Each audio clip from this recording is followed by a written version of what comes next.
BA प्रथम वर्ष में दर्शनशास्त्र विषय का चयन कर प्रथम वर्ष में प्रविष्ट विद्यार्थियों का आज की इस वीडियो कक्षा में, मेरे इस वीडियो लेक्चर में फिर से स्वागत है। मैं doctor Deepak Srivastava, associate professor in philosophy, आज आपसे भारतीय दर्शन की उस चर्चा को आगे बढ़ाऊंगा आपके साथ जो मैंने मेरे पिछले वीडियो लेक्चर में संभवतः आप लोगों ने अब तक देखा होगा। मैंने जो चर्चा की थी उसी चर्चा को आज हम आगे बढ़ाते हैं। देखिए, जब मैंने पाश्चात्य दर्शन के विषय में चर्चा की थी, वो वीडियोस अगर आपने देखे हैं या अब आप जब आगे देखेंगे, तो वहाँ मैंने फिलॉसफी शब्द की व्याख्या की थी और मैंने फिलॉसफी के विषय में ये बताया था कि यह दो शब्दों से मिलकर के बना है, फिल PHIL, फिल प्लस और सोफी SOPHY, सोफी। फिल का मतलब हम एक लगाव, एक अनुराग से कह सकते हैं और सोफी का मतलब हमारा ज्ञान से होता है। तो पाश्चात्य परंपरा में जब हम फिलॉसफी कहते हैं तो हमारा आशय होता है ज्ञान के प्रति अनुराग, ज्ञान में हमारी रुचि और ज्ञान प्राप्त करने की हमारी आकांक्षा। जब हम भारतीय परंपरा में फिलॉसफी के लिए दर्शन शब्द का प्रयोग करते हैं तो यहां पर मायने थोड़ा अलग रूप भी लेते हैं। वह तो समाहित है ही, जो कि पाश्चात्य परंपरा में स्वीकार किया गया है, लेकिन यहां पर दृष्टि थोड़ी अधिक व्यापक होती हुई प्रतीत होती है। हम सब दर्शन शब्द का इस्तेमाल करते हैं, प्रयोग करते हैं। हम कहते हैं कि भाई मैं प्रातःकाल में मंदिर जाता हूँ, प्रतिमा दर्शन करता हूँ, देव दर्शन करता हूँ, या हम आमतौर पर ये बात करते हैं कि बस आपके दर्शन करने चला है या मुझे दर्शन लाभ हुआ, या हम और कई तरीके से दर्शन शब्द को इस्तेमाल करते हैं। जब हम विषय के रूप में दर्शन का अध्ययन करते हैं तब हमारा दर्शन से क्या आशय होता है। दार्शनिक परंपरा में जब हम दर्शन शब्द की बात करते हैं तो हम ये मान करके चलते हैं, हम इसकी मूलभूत अवधारणा से पूर्णतया सहमत हैं कि दर्शन का अर्थ देखना है। लेकिन देखना केवल आंखों से किसी वस्तु का देखने जैसा देखना दर्शन का सरोकार नहीं है।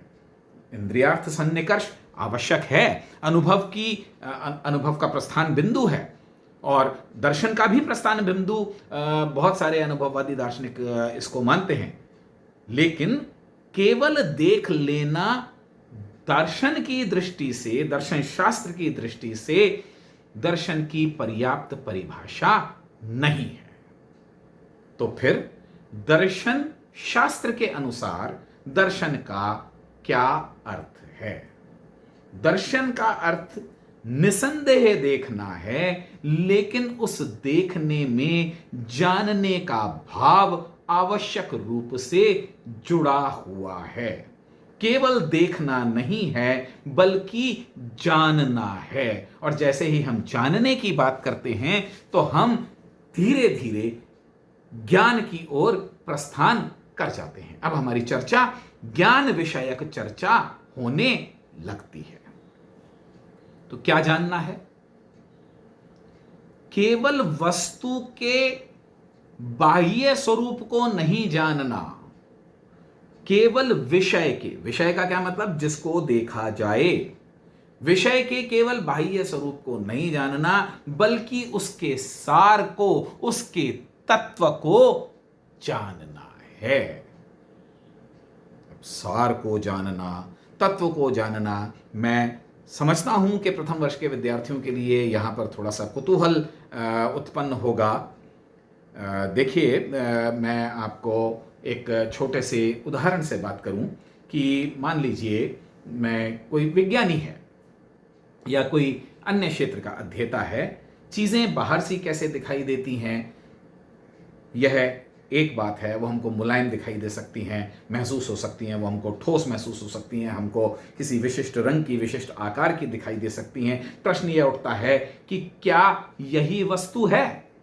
क्या वस्तु के मूल में यही है? जब एक भौतिक विज्ञानी वस्तु के मूल में जाता है तो फिर वह भौतिक पदार्थ तक पहुंचने का प्रयास करता है, वह उसका पदार्थ विश्लेषण करता है। इसी प्रकार दर्शन शास्त्री भी उसका पदार्थ विश्लेषण करते हुए, उसका तत्व विश्लेषण करते हुए उस अंतिम सत्य तक जाना चाहता है जो कि किसी वस्तु के अस्तित्व का कारण है अथवा मूल आधार है।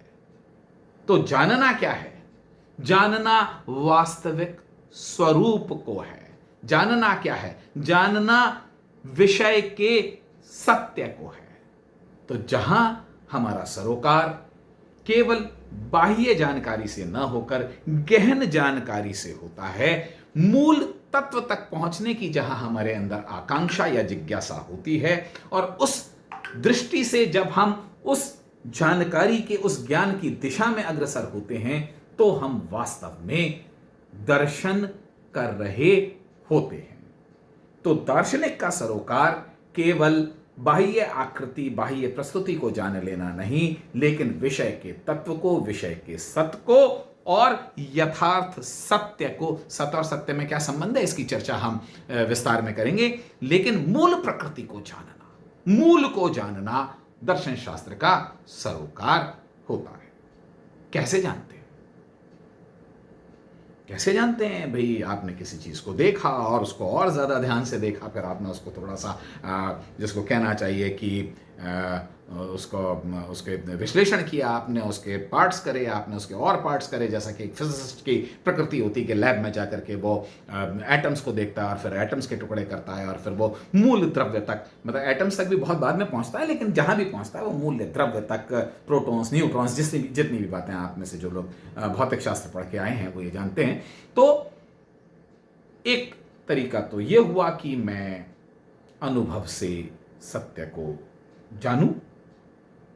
एक तरीका है कि मैं अंतःप्रज्ञात्मक रूप से, सारी की सारी चीजें मुझे प्रस्तुत तो नहीं है, लेकिन फिर भी मेरे मन में यह जिज्ञासा है कि इनका मूल सत्य क्या है, और वो भौतिक रूप में मेरे सामने प्रस्तुत नहीं है।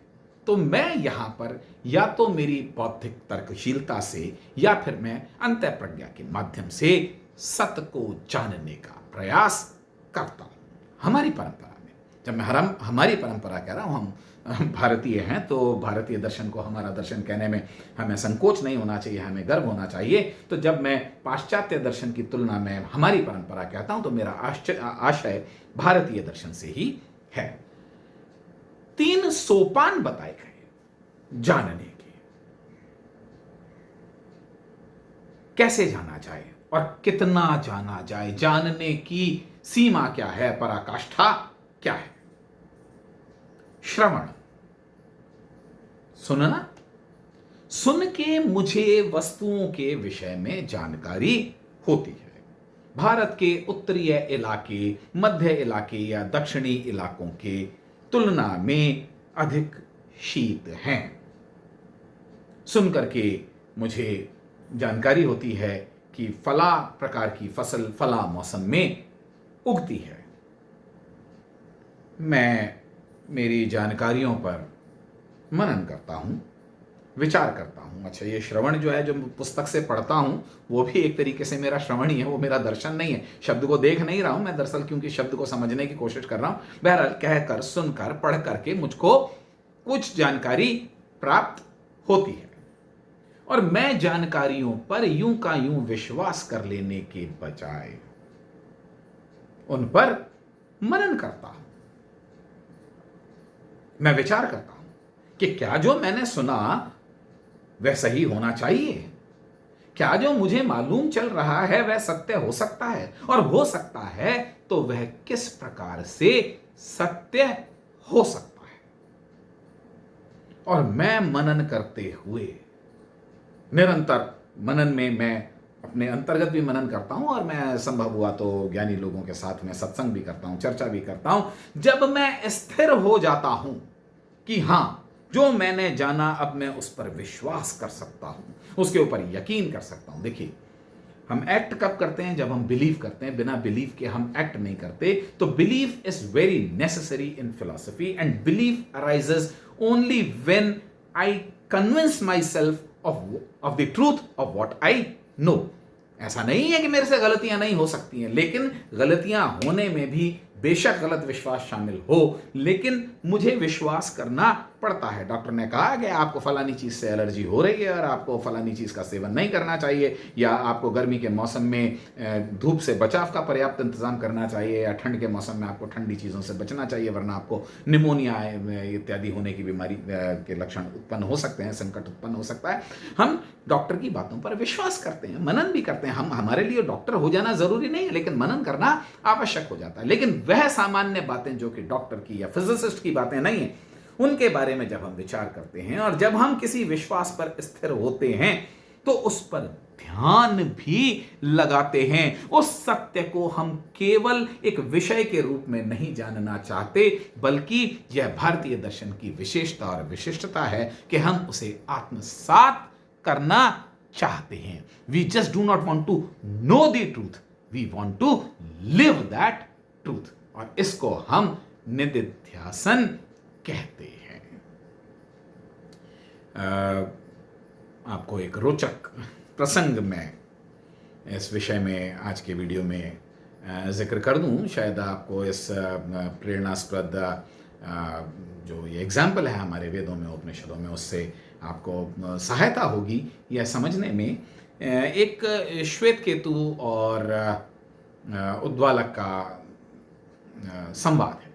तो ऋषि के पास में एक जिज्ञासु बालक है और वह जाता है और वो है उनसे कहता है कि साहब आप मुझे चीज़ों का सत्य के बारे में बताइए। तो वो उनको थोड़ा सा संभवतः एक शिशु समझते हैं, बालक समझते हैं, और वही कहते हैं कि देखो ये वृक्ष हैं, ये नदियां हैं, ये उपवन है, ये जंगल है, ये पहाड़ है, इत्यादि बातें। बोले नहीं, इनके मूल में क्या सत्य है? मैं मूल सत्य को जानना चाहता हूं। परम सत्य क्या है जिसके ऊपर यह सब कुछ आधारित है, यह सब कुछ जिससे उत्पन्न हुआ है, वह मूल पदार्थ क्या है, वह मूल द्रव्य क्या है? ऋषि कहते हैं कि भाई वह तो ब्रह्म है। ब्रह्म है तो ब्रह्म कहां मिलेगा मुझको? ब्रह्म कौन है और ब्रह्म की जानकारी कैसे होगी? तो ऋषि उसको कहते हैं तत्त्वमसि श्वेत केतो, तू ही वह है। ऋषि क्या कह रहे हैं कि तू ही ब्रह्म है। तू ही वह है का मतलब तू ही ब्रह्म है। तत्त्वमसि, तत्त्वमसि, मैं ही ब्रह्म हूं।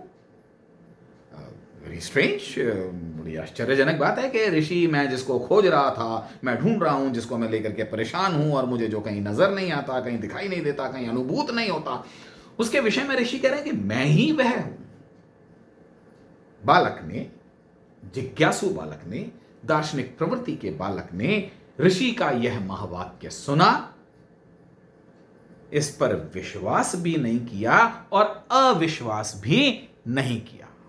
गुरु कह रहे हैं तो निश्चित रूप से कोई मतलब होगा, मैं विचार करना चाहिए, और वह इसके ऊपर गहन चिंतन और विचार करता है। कितना समय करता है, क्या करता है, ये सब तो व्याख्या की बातें हैं, लेकिन उसकी तार्किक परिणति क्या है कि वह यह पाता है कि समस्त ब्रह्मांड में समस्त वस्तुओं का मूल द्रव्य एक ही है। तो मुझ में और उसका, मेरा और पराये का भेद नहीं है, यह का और वह का भेद नहीं है। जो मैं हूं, जो मेरा सत्य है, वही समस्त सृष्टि का सत्य है।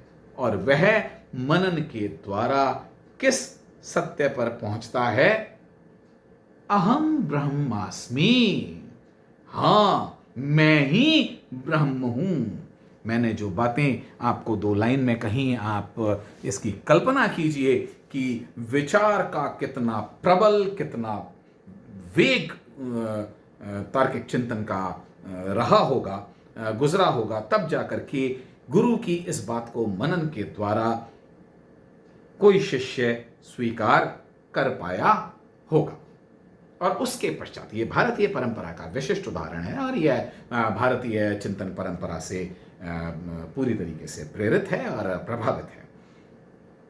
जब वह ये कहता है कि अच्छा मैं ही ब्रह्म हूं, तो मुझे इस सत्य के ऊपर अब निरंतर इस सत्य को मैंने अभी तक तो इसको तार्किक रूप से जाना है, ज्ञान के रूप में जाना है, विषय के रूप में जाना है, अब मुझे इस सत्य को आत्मसात करना चाहिए। और जब वह इसको आत्मसात करने के लिए ध्यान की प्रक्रिया में जाता है, जब वह इसके ऊपर मेडिटेट करता है, जब वह इसके ऊपर ध्यान लगाता है, जिसको हम निदिध्यासन कहते हैं, तो उसको रहस्य प्रकट होता है, उसको प्रज्ञा प्रकट होती है। सर्वम खलु विदम ब्रह्म, न केवल वह ब्रह्म है, ना केवल मैं ब्रह्म हूं, बल्कि जो कुछ है वह ब्रह्म है। तो उदाहरण की दृष्टि से, उदाहरण के माध्यम से मैंने आपको यह नहीं बताया, मैं आपसे ये नहीं कह रहा हूं कि आप अपने प्रस्थान बिंदु के रूप में ये मान लीजिए कि सब कुछ ब्रह्म है। यद्यपि जो वेद विहित दर्शन हैं, जो वेद को स्वीकार करते हैं, और ख़ास तौर से हम ये देखेंगे कि वेदांत के जितने भी मत हैं, पक्ष हैं, वह इस चीज़ को बारंबार तार्किक तरीके से अपनी टीकाओं के माध्यम से, अपने भाष्यों के माध्यम से यह कहेंगे। मैं ये आपसे अभी मेरा यह आग्रह नहीं है कि आप केवल ब्रह्म को सत्य मान लीजिए और दर्शन का प्रारंभ और समाप्ति यहाँ हो गई। यह तो धीरे धीरे हमारे मतों को जब हम खोलना शुरू करेंगे, देखना शुरू करेंगे, तो हमको मत प्राप्त होंगे। मैंने यहाँ पर केवल आपको भारतीय दर्शन पद्धति, जो मेथोडोलॉजी है, उससे आपका परिचय करवाया है कि हम श्रवण, मनन और निदिध्यासन की प्रक्रिया को अपनाकर एक परिपक्व, एक परिपूर्ण दर्शन करते हैं, एक परिपक्व और परिपूर्ण दार्शनिक बनते हैं। और इसी में जब हम आगे चर्चा करेंगे, मेरे आने वाली वीडियो में मैं आपसे भारतीय दर्शन की सामान्य जो उसके सेलिएंट फीचर्स हैं, उसके जो चरित्र है, उसके जो सामान्य लक्षण हैं, उनके ऊपर जब मैं चर्चा करूंगा, उसमें हम ये देखेंगे कि सामान्यतया त्रिविध दुख से आत्यांतिक निवृत्ति, संसार में जो कुछ भी हम भुगत रहे हैं, भोग रहे हैं, उससे हमारे एब्सोल्यूट छुटकारे को, जिसे भारतीय परंपरा में सामान्यतया मोक्ष कहा गया, उसी को परम आदर्श भी माना गया है। और निदिध्यासन, contemplation, realisation, knowledge of the truth, ये जितनी भी बातें हमने कही है ना, सत्य से साक्षात्कार, सत्य को आत्मसात कर लेना, श्रेष्ठ ज्ञान को प्राप्त कर लेना, यह सब मोक्ष के आवश्यक अंग या आवश्यक घटक बन जाते हैं, मोक्ष प्राप्ति के आवश्यक सोपान बन जाते हैं। आने वाले वीडियो में मैं आपसे चर्चा करूंगा भारतीय दर्शन की सामान्य प्रवृत्तियों की। मुझसे जुड़े रहें। कोई शंका, कोई समस्या हो, मुझसे संवाद करने में कतई संकोच न करें। Thank you.